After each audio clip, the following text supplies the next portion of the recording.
Good evening, everyone.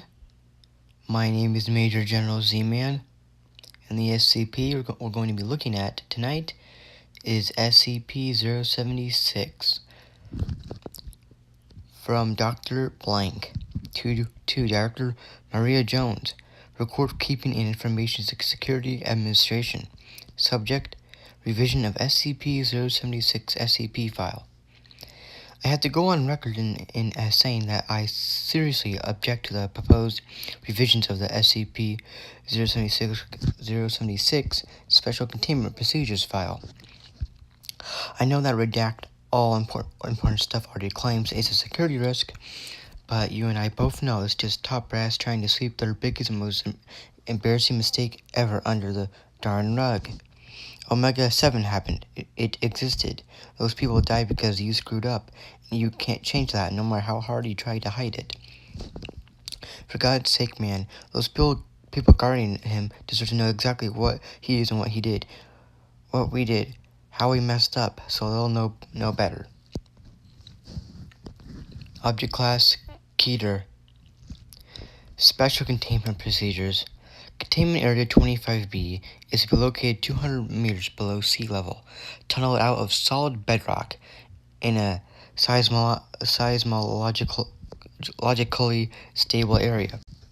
Sole access to the containment facilities be through a vertical elevator shaft separated every 50 meters with a reinforced blast door, constructed of 20 centimeter thick material shielding.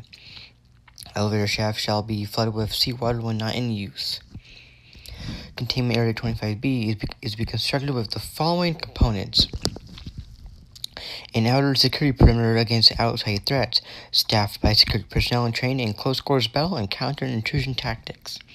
An administrative and support area, ASA, consisting of support facilities and living quarters for on-site personnel. A primary containment zone, PCZ, consisting of a 7-meter cube encased in 1.5-meter reinforced material. PCZ is designed to be flooded and drained as needed, and should remain filled with seawater unless access to contents is required. A 150-meter killing floor, which is to be the sole access to the PCZ from the ASA, including water, power, drainage, and ventilation lines. The walls and floor of the corridor are to be reinforced in a similar manner to the PCZ, with the addition of an electric deterrent system capable of delivering a 20,000 volt shock. A security station located at the entrance to the 3 corridors is to be staffed with no fewer than 3 armed security personnel on watch at any one point in time. Our armament is to include, but not be limited to, at least one blank CIW system on a pintle mount with a clear line of sight down the corridor, with a plexiglass screen to protect the operator from thrown weapons. In the event of a floor breach, all on-site staff are to proceed immediately to the closest security station for weapons and armor distribution. Staff will remain at alert condition 1 until SCP-076-2 is confirmed neutralized. Should 90 minutes pass after declaration of full breach without a stand-down order being given by level 4 or higher personnel, final contingency measures will be activated, flooding the entire facility in seawater and sealing off the access shaft for a minimum of 24 hours before retrieval is attempted.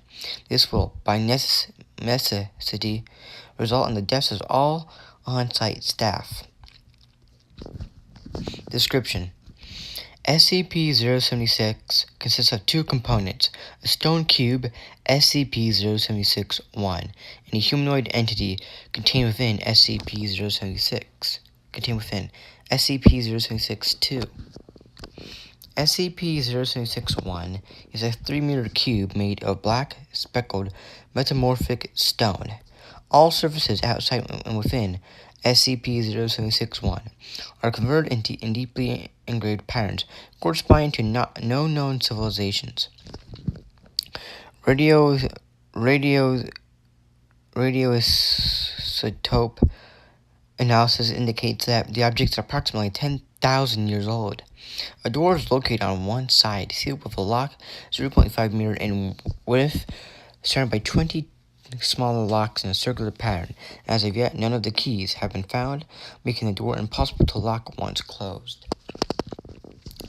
Interior temperature is approximately 93 Kelvin and cannot be altered by any means, internal or external.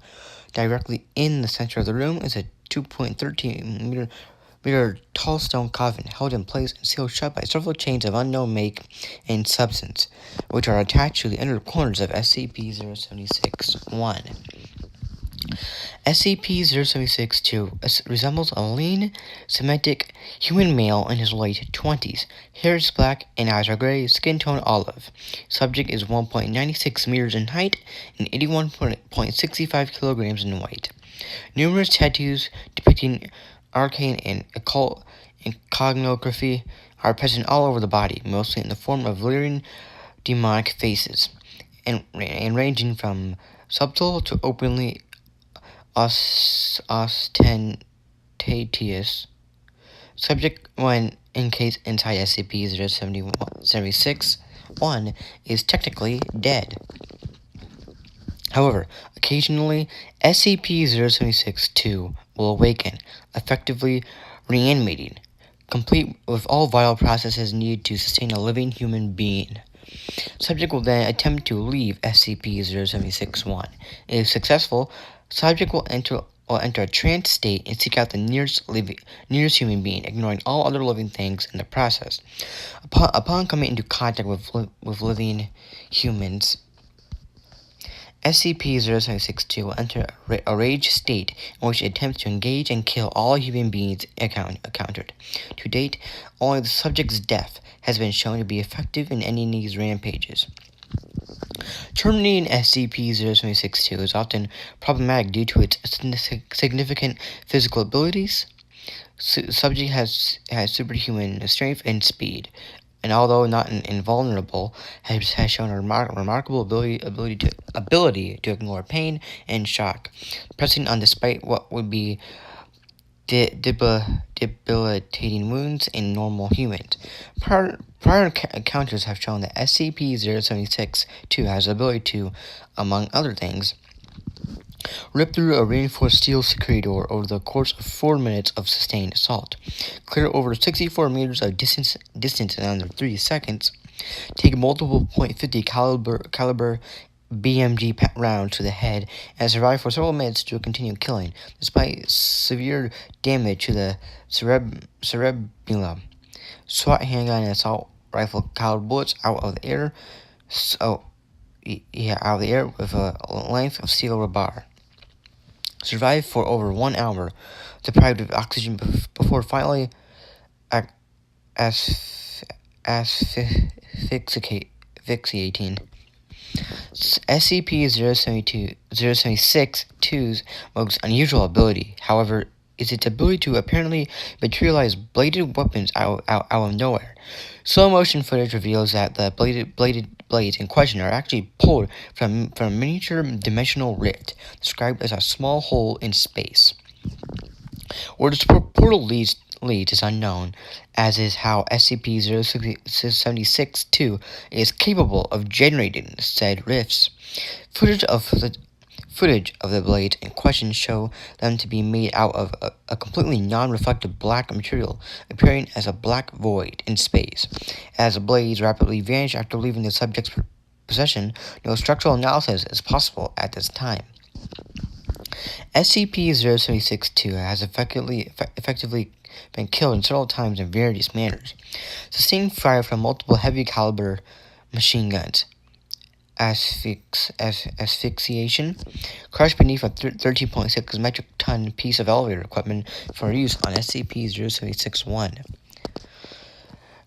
Cremation through use of a thermate TH3 grenade placed directly inside of SCP-076-2's open chest cavity. During the worst breach to date, Containment Area 25, which previously housed SCP-076, was forced to detonate its on-site warhead. As last attempt to contain SCP-076-2 while it was attempting to escape, resulting in total destruction of the site and and all on-site personnel. SCP-076-1 survived. Upon death, SCP-076-2's remains will putrefy rapidly until reduced to dust. SCP-076-1 and the coffin within will then slam shut with great force, and the lock will rotate, sealing it shut. SCP-076-2 will then reform within the coffin, a process taking anywhere from 6 hours to 25 years. What posthumous analysis of SCP-076-2 exists shows that it has an internal system highly different from our own, documented in data expunged. Additional. SCP-076 was found in blank Mongolia in 18 blank by archaeologists from England. All members of the expedition were subsequently killed on the return voyage home. SCP-076 was recovered from the ship blank by the Blank Society, one of the organizations that later merged into the modern global occult coalition, and placed on display in their inner sanctum. SCP-076 remained in storage for blank years until SCP-076-2 became active and escaped on blank. The reason for SCP-076's activation is currently unknown, but it was at this point that the keys to the outer shell were lost. A massive manhunt lasting over 3 years in blank took place until SCP-076-2 was incapacitated by blank, killing it and caused it to reform inside of SCP-076-1, by then retrieved and secured by agents of the SCP Foundation.